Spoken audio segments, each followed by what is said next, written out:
Hej, mit navn er Kausalya, og i dag skal jeg analysere Willy Sovndals tale fra minimalstat til basalstat, tanker fra The Annal Danmark fra 2005, som han holdt i København, da George W. Bush besøgte Danmark. I hans tale kritiserer han direkte Bush og hans udenrigspolitik. En tale fra daværende Socialistisk Folkepartis formand mod daværende republikansk præsident Bush, da han besøgte Danmark. Han holdt sin tale, da der var demonstrationer i København og mange andre byer om det samme politiske emne som hans tale, som var USA's udenrigspolitik, deres deltagelse i krigen i Irak og Danmarks bidrag til det.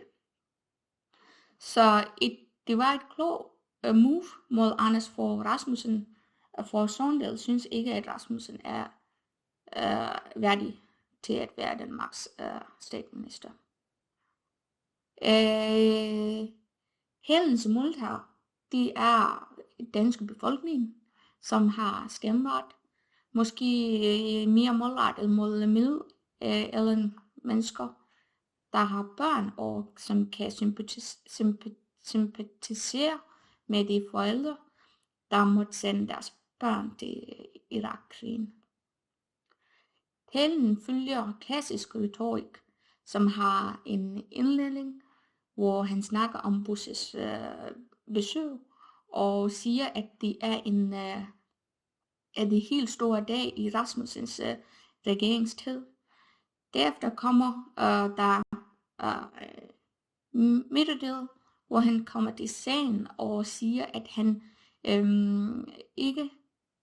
er ikke anti-amerikansk. Han kan bare ikke lide Bush og hans administration. Og så hans tale slutter med en afslutning, hvor han konkluderer, at ikke engang med råmagt, manipulation og bomber kan Bush udbrede den amerikanske idé om frihed, demokrati og fred. Med det sender han også et budskab om, det er på tide, at danskerne stemmer på hans parti, så de kan gøre en forskel i modsætning til Rasmus' administration.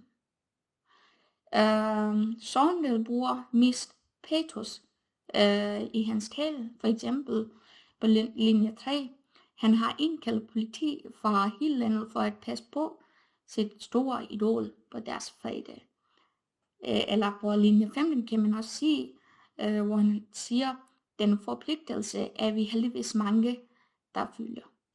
Han bruger også lidt ethos, for eksempel. Han snakker om at sende en hilsen til de 59% af amerikanere, som er nylig Gallup undersøgelse viser ønsker deres trupper hjem fra Irak.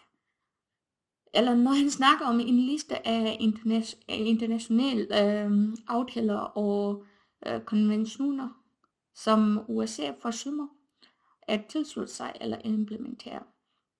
Han bruger også ethos, for eksempel når han på en udfordrende måde siger, at hvis Bush tror, at han kan udbrede den amerikanske idé om frihed, demokrati eller fred ved brug af rå magt, manipulation og bomber, så tager han fejl. Sovndal bruger for eksempel i hans tale for eksempel gendrivelse, når han prøver at bevise, at han ikke er anti-amerikansk, og siger, jeg er ikke anti-amerikansk, jeg kan bare ikke lide præsident Bush. Så er jeg ikke anti-amerikansk, men jeg, for eksempel. Hans ordvalg i hans tale er meget negativ, især mod Bush, hans administration. For eksempel, han kalder Bush sheriffen fra Texas, og han kalder hans administration for en slynget administration, kalder dem hykler, fordi de bringer USA i selskab med de samme lande, som USA kalder for slyngestater. Sovnel bruger også negativ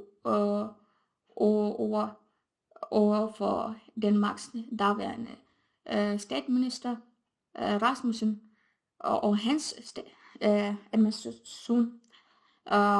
For eksempel han kalder dem Bush wannabe. Og han kalder hans Rasmussens administration den værste. For eksempel vil jeg kalde dem de kan næppes gøres dårligere. Han bruger lidt positive ord, men det er for alle undtagen Rasmussen og hans administration, eller Bush og hans administration. For eksempel, når han snakker om Dalai Lama, han beskriver ham som en meget medmenneskelighed og så stor livsvisdom samlet hos en gutteklædt munk fra Tibet. Sovnel bruger i hans overklasse, for han bruger substantiver, for eksempel når han sammenligner Bush og Dalai Lama. For eksempel, han siger, i dag er det George W. Bushes fødselsdag, det er også Dalai Lamas. Så forskellig, så mangfoldig er verden. Han bruger mest kort perioder, som i dag er en af de helt store dage i Anders Fogh regeringstid. Han har fået besøg af sit store venstreidol, George W. Bush. Han bruger tællesprog. Han bruger sætninger med bagvægt. Sproglige figurer. Han bruger meget gentagelse i hans tale, i sin tale. Og han bruger også meget anaforer, for eksempel, jeg er ikke anti-amerikansk, jeg er ikke anti-amerikansk, jeg er ikke anti-amerikansk. Og Leo Sandhills, for eksempel, kan være et andet eksempel for det. Han bruger også lidt modsætninger, for eksempel når han sammenligner medmenneskelighed i Det Hvide Hus og Dalai Lama fra Tibet. Hans del er også dramatisk. For eksempel, han bruger en dramatisk tone, når han siger, lav sending hilsen til de 59% af amerikanere, som i New Gallup undersøgelse ønsker deres tropper hjem fra Irak.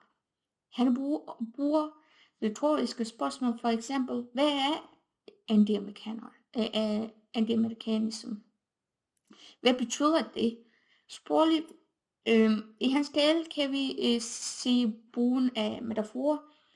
For eksempel, han kalder Bush sheriffen fra Texas.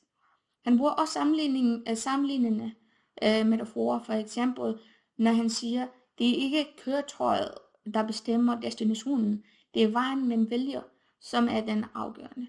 Det er vejen, man vælger, som bliver bestemmende for, hvor man hævner. Og jeg synes, at hans tale det faktisk er en rigtig god tale. En politisk tale er ikke nemt at skrive, fordi det skal være velskrevet og ikke indeholde noget, som påvirker publikum på en negativ måde. Når man holder en tale foran så mange mennesker i sådan nogle omstændigheder, kan man nemt blive misforstået. Og miskommunikation er noget i en politiker skal have meget at undgå.